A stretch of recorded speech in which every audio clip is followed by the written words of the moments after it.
आज अयोध्या में श्री राम मंदिर में रामलला के प्राण प्रतिष्ठा कार्यक्रम को लेकर संपूर्ण भारत राममय हो गया है। देश के हर प्रमुख मंदिरों, हर दुकान, हर मकान, हर सड़क, हर रास्ते पर सिर्फ भगवान राम की भक्ति में दिखाई पड़ रही है। इस पावन दिन घर में भी भगवान राम की विशेष पूजा अर्चना करें। धार्मिक मान्यताओं के अनुसार भगवान श्री राम की कृपा से व्यक्ति की सभी मनोकामनाएं पूर्ण हो जाती हैं। रामलला की प्राण प्रतिष्ठा के वक्त गर्भगृह में कुल 121 पुजारी उपस्थित रहेंगे। हिंदू धर्म परंपरा में प्राण प्रतिष्ठा एक पवित्र अनुष्ठान है, जो किसी मूर्ति या प्रतिमा में उस देवता या देवी का आह्वान कर उसे पवित्र अगला दिव्य बनाने के लिए किया जाता है। प्राण शब्द का अर्थ है लेख जीवन, जबकि प्रतिष्ठा का अर्थ है स्थापना। ऐसे में प्राण प्रतिष्ठा का अर्थ है प्राण शक्ति की स्थापना या देवता को जीवन स्थापित करना। 22 जनवरी को अयोध्या में नवनिर्मित भव्य राम मंदिर में रामलला की प्राण प्रतिष्ठा होनी है। इसकी तैयारियां जोरों पर है। प्रधानमंत्री नरेंद्र मोदी खुद उस दिन समारोह में शामिल होंगे। इस समारोह को लेकर देश से लेकर विदेशों में भी धूम है। प्राण प्रतिष्ठा का शाब्दिक अर्थ तो प्रतिमा में प्राण की स्थापना करना है, लेकिन इस अनुष्ठान का धार्मिक महत्व इसके अर्थ से ज्यादा है। ऐसे में सवाल उठना लाजिमी है कि आखिर प्राण प्रतिष्ठा क्या है और उससे जुड़े विधि विधान क्या हैं? क्या है प्राण प्रतिष्ठा? हिंदू धर्म परंपरा में प्राण प्रतिष्ठा एक पवित्र अनुष्ठान है, जो किसी मूर्ति या प्रतिमा में उस देवता या देवी का आह्वान कर उसे पवित्र या दिव्य बनाने के लिए किया जाता है। प्राण शब्द का अर्थ है जीवन, जबकि प्रतिष्ठा का अर्थ है स्थापना। ऐसे में प्राण प्रतिष्ठा का अर्थ है प्राण शक्ति की स्थापना या देवता को जीवन स्थापित करना। भव्य राम मंदिर में भी रामलला की प्रतिमा की प्राण प्रतिष्ठा की जानी है। शास्त्रों और धर्माचार्यों के अनुसार जब किसी प्रतिमा में एक बार प्राण प्रतिष्ठा हो जाती है, तो वह प्रतिमा एक देवता में बदल जाती है। वह देवता हमारी या किसी भी उपासक की प्रार्थना स्वीकार कर सकते हैं और अपना वरदान दे सकते हैं। आमतौर पर जब भी प्राण स्थापना होती है, तो उस प्रक्रिया के साथ मंत्रों का जाप, अनुष्ठान और अन्य धार्मिक प्रक्रियाएं अपनाई जाती हैं। प्राण प्रतिष्ठा की प्रक्रिया का उल्लेख वेदों में किया गया है। विभिन्न पुराणों जैसे मत्स्य पुराण, वामन पुराण, नारद पुराण आदि में भी इसका विस्तार से वर्णन किया गया है। प्राण प्रतिष्ठा से पहले क्या विधान? किसी भी मूर्ति की प्राण प्रतिष्ठा करने के लिए कई रीति रिवाजों का पालन करना पड़ता है। धर्माचार्यों के अनुसार इसमें शामिल चरणों की संख्या समारोह की भव्यता और दिव्यता पर निर्भर करती है।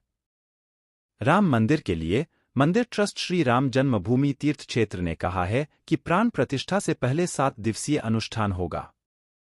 इसमें 7 दिवसीय अनुष्ठान 16 जनवरी से शुरू होंगे। सबसे पहले अभिषेक समारोह होगा। 7 दिनों के अनुष्ठान में पहले दिन पुजारी सरयू नदी के तटबंध को छूकर कई विधान शामिल हैं।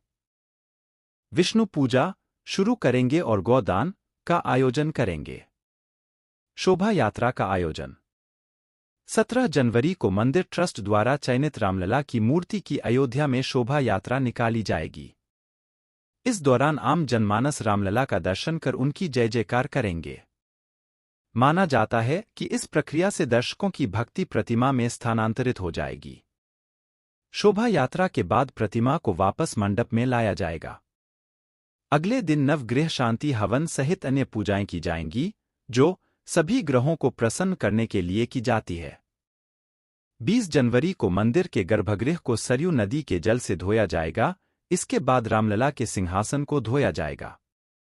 अधिवास प्राण प्रतिष्ठा से पहले कई अधिवास आयोजित किए जाते हैं। अधिवास वह प्रक्रिया है जिसमें मूर्ति को विभिन्न सामग्रियों में डुबोया जाता है। इसके तहत एक रात के लिए मूर्ति को पानी में रखा जाता है, जिसे जलाधिवास कहा जाता है।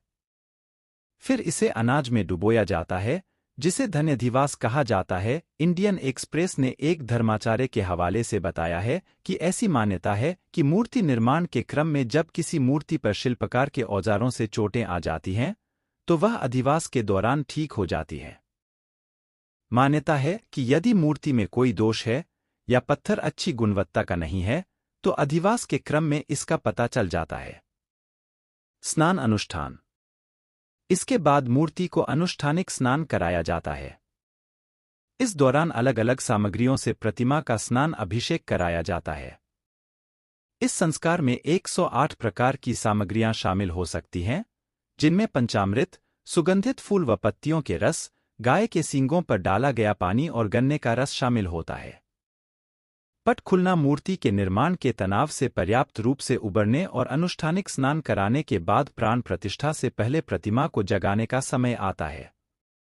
इस दौरान कई मंत्रों का जाप किया जाता है, जिसमें विभिन्न देवताओं से आने और मूर्ति के विभिन्न हिस्सों को चेतन करने के लिए कहा जाता है। सूर्य देवता से आंखें, वायु देवता से कान, चंद्र देवता से मन आदि जागृत करने का आह्वान होता है। फिर अंतिम चरण आता है, मूर्ति की आंखों का खुलना, जिस पट खुलना भी कहते हैं। इस समारोह में देवता की आंखों के चारों ओर सोने की सुई के साथ कुछ हद तक काजल की तरह अंजन लगाया जाता है। यह प्रक्रिया मूर्ति के पीछे से की जाती है, क्योंकि ऐसा माना जाता है कि भगवान की आंखें खुलते ही अगर कोई उनकी ओर देखता है तो उसे नुकसान हो सकता है, क्योंकि उनकी चमक बहुत तेज होती है। अंजन लगाने के बाद मूर्ति की आंखें खुल जाती हैं। इस तरह प्राण प्रतिष्ठा पूरी होती है।